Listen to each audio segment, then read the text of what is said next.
screencast is part one of a discussion about central venous access devices. These are also known as CVADs, central lines, or central venous catheters.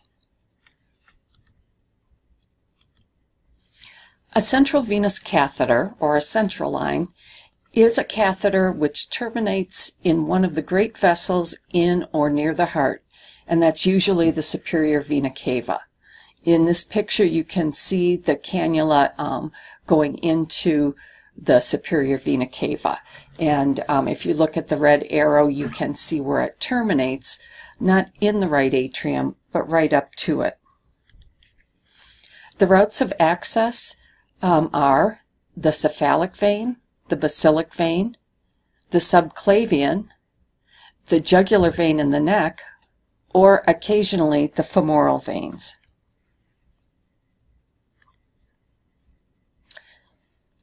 Central lines, or CVADs, are used for a number of different reasons. They can be used for long-term IV therapy, for instance, patients that are getting chemotherapy or long-term antibiotics. They're used for patients who are getting multiple therapies, who need IV fluids, maybe blood products, possibly TPN, or multiple IV medications, including IV medications that aren't compatible with each other. Sometimes patients have central lines because they are getting frequent blood draws, and so instead of having to get poked every time, we can draw the blood straight from the central line. Central lines are necessary if the care provider wants to do central venous pressure monitoring, which is measuring the pressure in the right atrium of the heart to assess cardiac function and blood volume. If a patient's receiving TPN, or total parenteral nutrition, that needs to go through a central line. And sometimes patients have poor peripheral venous access, and for that reason the physician will start a central line, or will order a central line. And then also patients who are receiving fluids that are very irritating, or vesicants, or hypertonic solutions that need maximal hemodilution, the patient will have a central line so that when these fluids reach the venous system, it's going into a larger vessel and will become hemodiluted much quicker. There's different types of CVADs, and we'll talk about each of them. However, regardless of the route of entry, regardless of the purpose, what makes them a central line is that the tip of the catheter should always end up in the superior vena cava near the right atrium. And in this picture on top you can see the yellow sunburst is where you would expect the cannula to end. So you can see the blood vessel there. The superior vena cava is quite large compared to peripheral veins. So any medications or IV solutions that are irritating, once they hit the bloodstream there, they are diluted very quickly. Once the central line is placed, before we're able to use it, the placement needs to be checked via X-ray. And in that X-ray, in the bottom picture here, you can see a subclavian central line that is threaded all the way down to the heart. So there are different types of central lines. Probably the one that you will see most commonly in the hospital is a non-tunneled central line, either a subclavian or an internal jugular, which is what we see in this picture. And often we refer to them as triple lumen catheters because they have 3 pigtails, but we'll talk more about them in a minute. Peripherally inserted central lines, or PICC lines, we also see quite a few of in the hospital and also in home care. The third type of central line is a tunneled subclavian line, and there's three types I'll mention: the Hickman, Groshong, and the Broviac. And then there is the implanted port or infusoport, which is also a central line. So first I'll talk about the non-tunneled central line. This is a central line that is used in an acute care setting for relatively short term, maybe up to a month it can stay in place. It's not an IV that a patient would leave the facility with because of the risk of infection.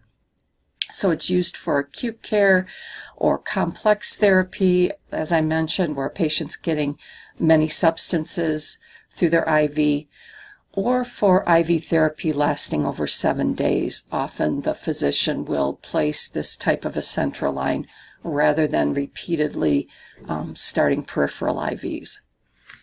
The non-tunneled central line is always inserted by a physician, and the routes of entry are either subclavian, which is in the right chest wall, and you can see that in the picture. The internal jugular vein, which also, if you look on the right side of the picture, it shows the internal jugular and the catheter going in, and that's what we saw in the picture on the previous slide. Or it can go through the femoral, but that's not the site of choice because it has a greater risk of infection. These central lines can have 1 to 5 lumens, although the triple lumen is common, where there's 3 lumens that can be used. We can instill 3 different things at the same time, even if they're all incompatible. So here's a picture of a triple lumen cannula up on the top. You can see there's 1 cannula going into the vein, 3 pigtails on the outside that we can use. And the reason that we can infuse substances that are incompatible are that the catheter itself is actually 3 tubes joined together. So if you look at the cross section here, with the 3 circles, that would be a cross section of the cannula. Usually, well, with the triple lumen, there are 2 smaller diameter lumens and then a larger diameter lumen, which is the one we generally use for blood sampling or infusion of blood products. The 3 lumens are named the proximal lumen, the medial lumen, and the distal lumen. And the reason that they are called that is they all exit at different spots on the cannula. So there's 3 exit holes on the cannula itself.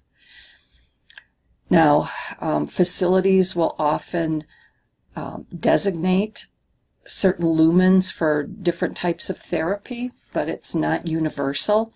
So this slide, where I have the proximal, medial, and distal listed, and what they're used for, in one I have it printed in black and in the other in red.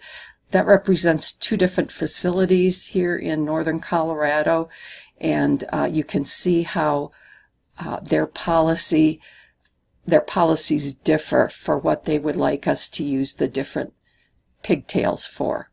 So in one facility they ask us to use the proximal pigtail for medications, and in another facility their policy is that we use it for continuous infusions and TPN, whereas in the first facility they designate the medial pigtail for TPN.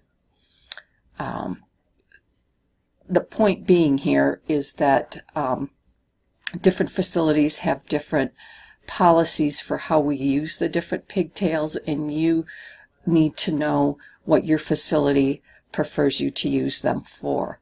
Now, the pigtails are usually labeled on them. They will say proximal, medial, or distal.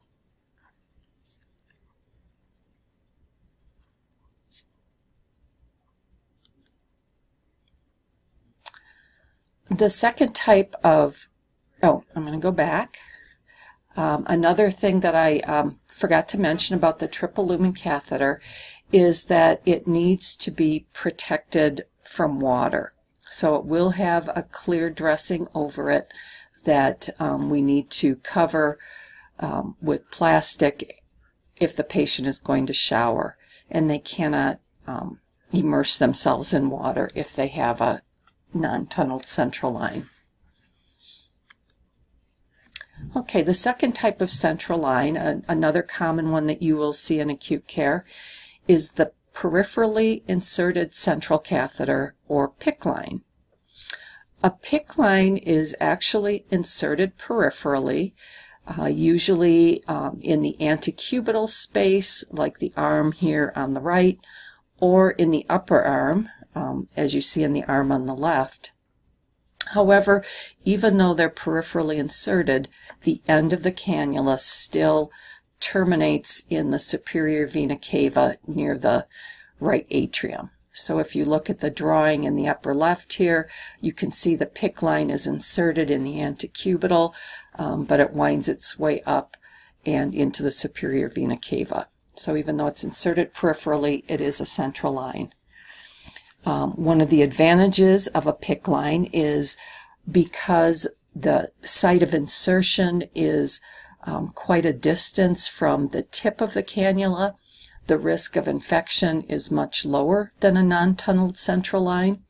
So a PICC line can stay in for months or even years, and a patient can go home with one of these in. This is a suitable type of IV for home therapy. So you will see these in patients that require lengthy antibiotic therapy or chemotherapy or TPN at home, things of that sort. The PICC line can be inserted by a physician, but is generally inserted by a certified PICC nurse, and this is an IV specialist nurse that has special training to put these in. They generally do it at the bedside. They have fluoroscopy at the bedside to guide the cannula. It's a sterile procedure and takes up to an hour to put in. So if you have an opportunity to watch a PICC nurse putting a PICC line in, that's a very interesting thing to see. The PICC line is about 18 to 29 inches, depending on if it's pediatric or not. So as you can imagine, this patient is at greater risk for phlebitis because they've got a longer distance of vessel that has a foreign body in it. So there's more risk of mechanical rubbing and mechanical phlebitis. This type of central line also has to be, the placement has to be verified before we can use it, verified by fluoroscopy and x-ray. Patients that do have PICC lines, often we use warm packs to the arm, we wrap the arm in warm packs or a warm blanket, and that's often part of the routine care of a patient with a PICC line to help prevent phlebitis or to decrease the risk. We don't take blood pressures on arms that have PICC lines in. Otherwise, we tell the patient they should use their arm as they normally would. It's good to increase the circulation to the area. So other than being careful not to pull on the cannula, they should use their arm as they normally would. Now this dressing also cannot get wet, so they could not go swimming with this in or sit in a hot tub. It would need to be covered in the shower to keep it dry.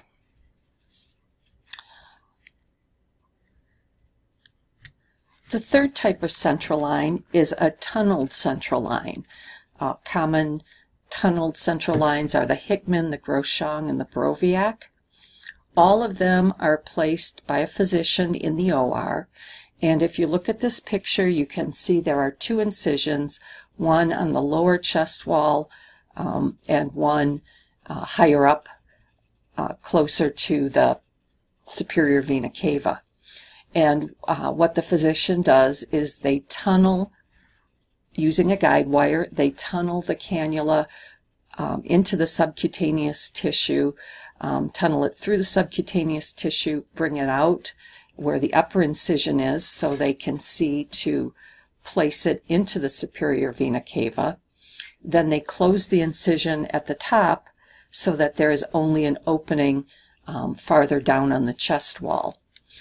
So by tunneling it, any bacteria has to move through the subcutaneous tissue before it ever reaches the bloodstream. So much lower risk of infection with a tunneled central line.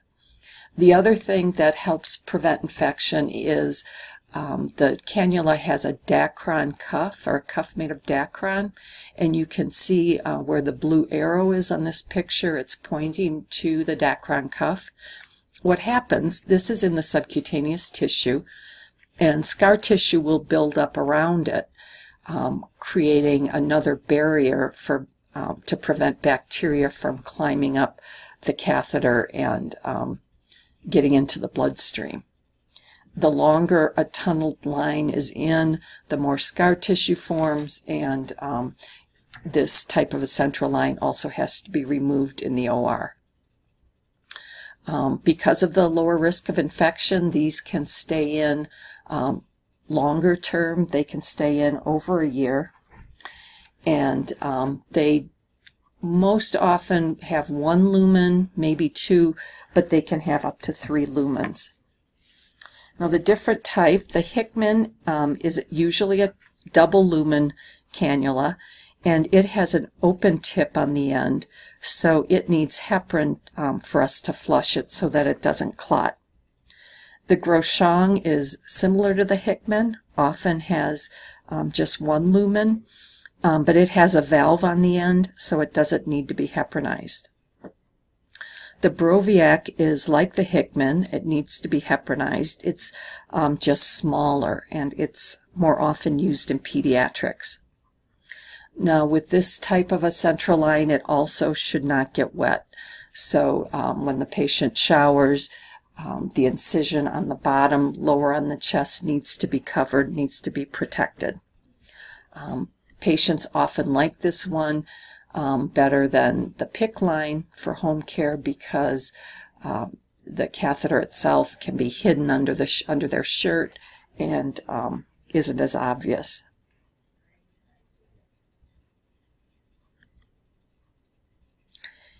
And the fourth type of central line is an implanted port or an infusa port.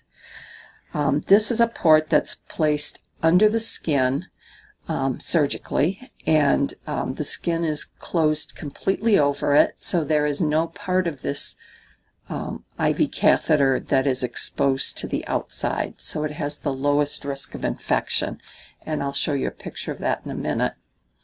An implanted port is for long-term use. Once it's implanted, it can stay forever, or when the therapy is over, the patient can elect to have it removed, but it can also stay in place. So this is surgically placed. It can be done in an outpatient setting, and there's 2 locations that it can be put. It can be implanted inferior to the clavicle or in the upper arm, and you can see in this picture it's been placed in the upper arm. The infusa port has 3 parts to it. It has the diaphragm on top, which is where the needle goes through when we are tapping the port.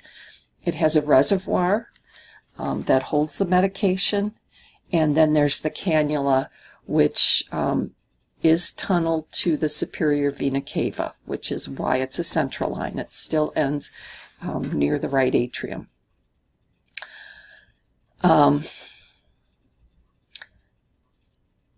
So the way that we utilize it is we have to access the port when needed, and we call that tapping the port.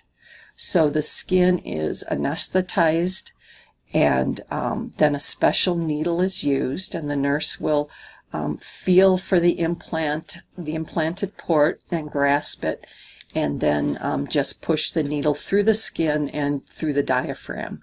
But the patient doesn't feel it except for pressure because they've had a local anesthetic.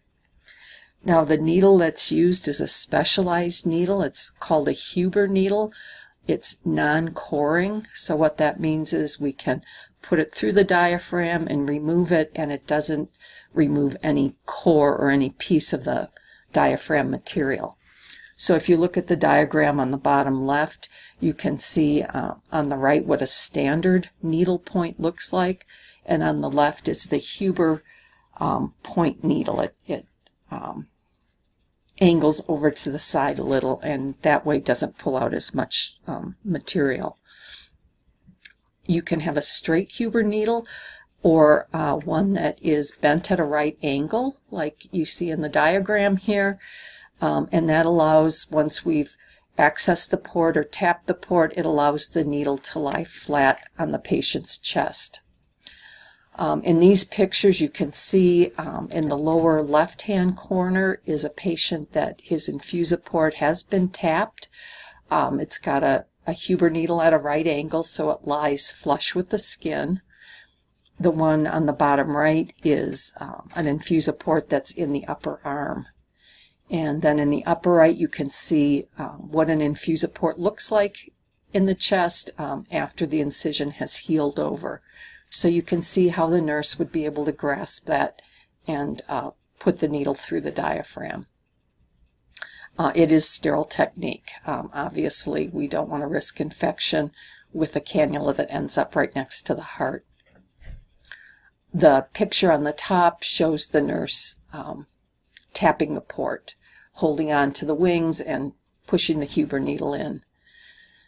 Now, the determination of whether it should be in the chest or the arm is usually the patient's choice. The physician will ask the patient where they prefer to have it, and that's where they implant it. In Colorado, LPNs who have advanced IV certification can work with central lines, but one thing that they cannot do, what's not in their scope of practice, is tapping a port. And so in the second semester of our nursing program, you also are not allowed to tap an infuser port. If that opportunity comes up, you have to say no. When you're in the third or fourth semester, if that opportunity comes up, you would be able to do that with a co-assigned nurse or an RN. The infuser port usually has to be flushed once a month, and once it's tapped, the needle generally doesn't stay in more than 7 days at a time. So these are usually patients that go home that are having more long-term care needs. It's common with patients who are receiving chemotherapy, for instance. So central lines do have complications. They're nice because solutions that are irritating are hemodiluted very quickly, but there's also possible complications. Now, complications for when they are inserted at the time of insertion. It's possible that the pleural sac could get punctured and the patient could have a hemothorax or a pneumothorax. And of course we would recognize that by the patient having decreased breath sounds, shortness of breath, cyanosis, maybe anxiety. If the cannula goes into the right atrium, it can cause cardiac arrhythmias. And so generally speaking, that's not where we want it to be, and if we notice arrhythmias, we would need to contact our care provider. It could migrate into the heart. Now, the central lines are usually sutured down so that they don't migrate, but it's always a possibility. Cardiac tamponade is where the cardiac sac gets nicked, and there's blood in the pericardial sac that puts pressure on the heart. Again, you'd see arrhythmias. A brachial plexus injury. If you look at the picture here, the brachial plexus is a network of nerves that are in the neck and shoulder, right where a non-tunneled central line would be inserted. So it's possible to do damage to the nerves. It may be temporary, it could be permanent. And what the patient would report is numbness, tingling, pain, or possibly paralysis on that side. And there's the possibility of an air embolism. I'll talk more about that in a little bit. It's probably the biggest danger with central lines. Or a catheter embolism, if the tip of the catheter is sheared off with the guide wire while it's being inserted. The catheter tip could cause an embolism. So other potential complications after insertion is over, so while the central line is in. Well, a big one is sepsis, also called central line associated bloodstream infection. Central line associated bloodstream infection, or CLABSI. This is the most common complication. It's very dangerous. And in fact, one of the national patient safety goals is to prevent infection of the blood caused by central lines. So they're very cautious about the care that we need to take to prevent infection. Obviously, signs and symptoms of sepsis would be fever, tachycardia, signs of shock, possibly drainage from the site. And if we suspect there's an infection, we contact the physician, and if they have us discontinue the central line, we usually take a sterile scissors and cut the tip of the cannula off so that it can be cultured. But mostly we're interested in preventing infection, so meticulous sterile technique, scrubbing the hub for a minimum of 15 seconds, and changing IV tubing per protocol, so every 72 to 96 hours, and meticulous sterile technique as we attach tubes, as we do central line dressing changes, which I will go over later, and scrupulous sterile technique when it's being discontinued as well. And discontinuing central lines are not in your scope of practice at this point in the program. You will learn how to do those in third semester. Another complication is thrombosis, or a blood clot. And that's always a possibility when you have a foreign object in the venous system. The picture on the right shows a central line that's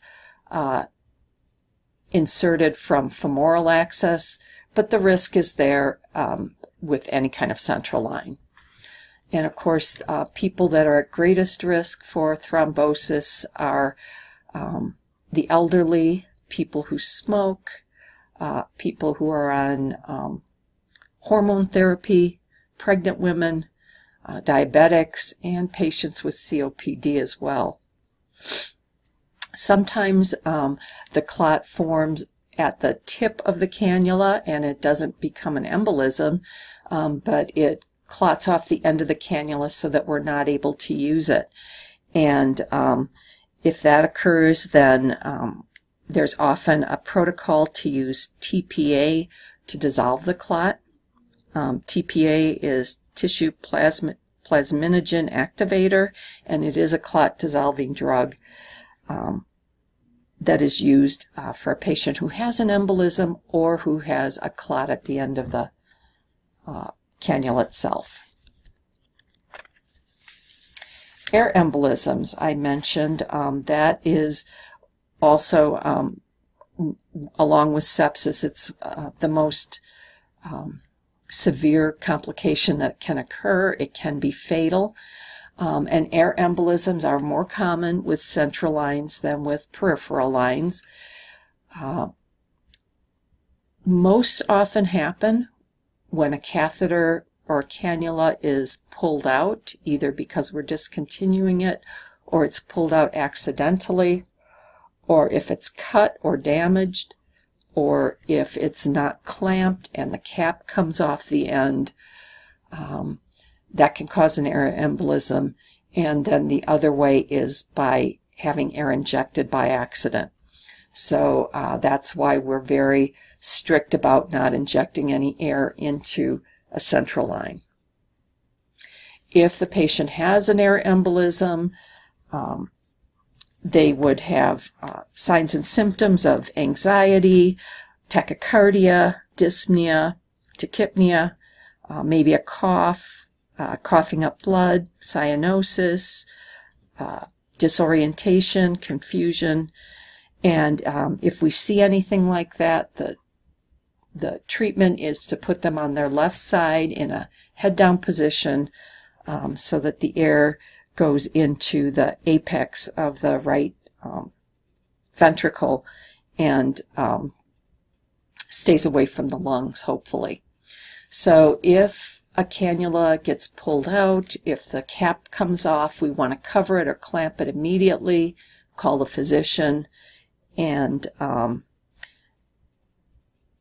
as far as prevention, making sure there is no air in syringes, that all IV tubing is primed. Usually it's the protocol to have each pigtail clamped if it's not in use, and making sure it's clamped when we're changing the caps on the end. And we'll talk more about precautions when we're discontinuing a central line. We'll talk about that more when we learn how to do that third semester.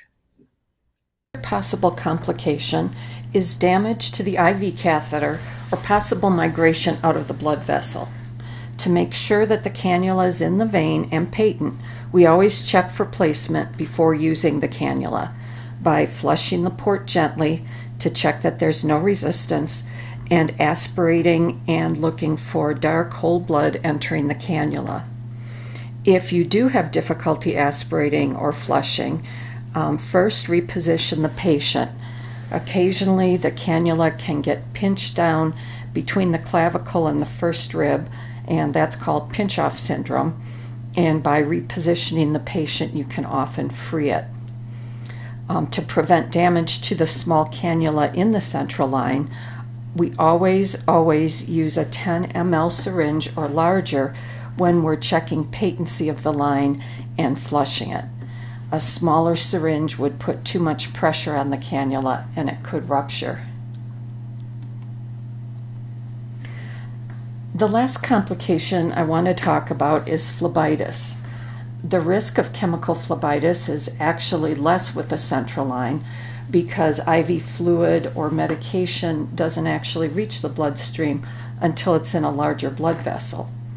But because of the longer length of a central catheter in the vein and the trauma that can occur when it's being inserted, there's a greater risk of rubbing and irritation causing mechanical phlebitis.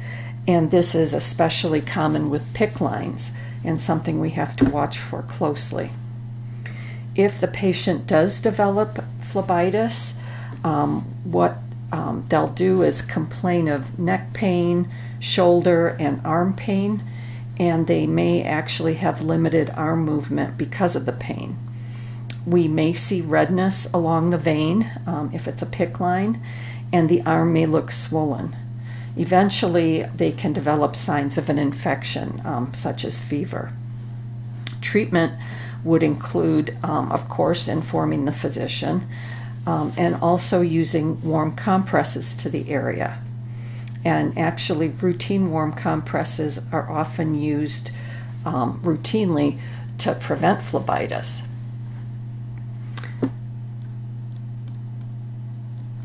This is the end of part 1 about CVADs or central lines. Now you can go to video of part 2 to learn about flushing central lines, changing dressings, and drawing blood from central lines.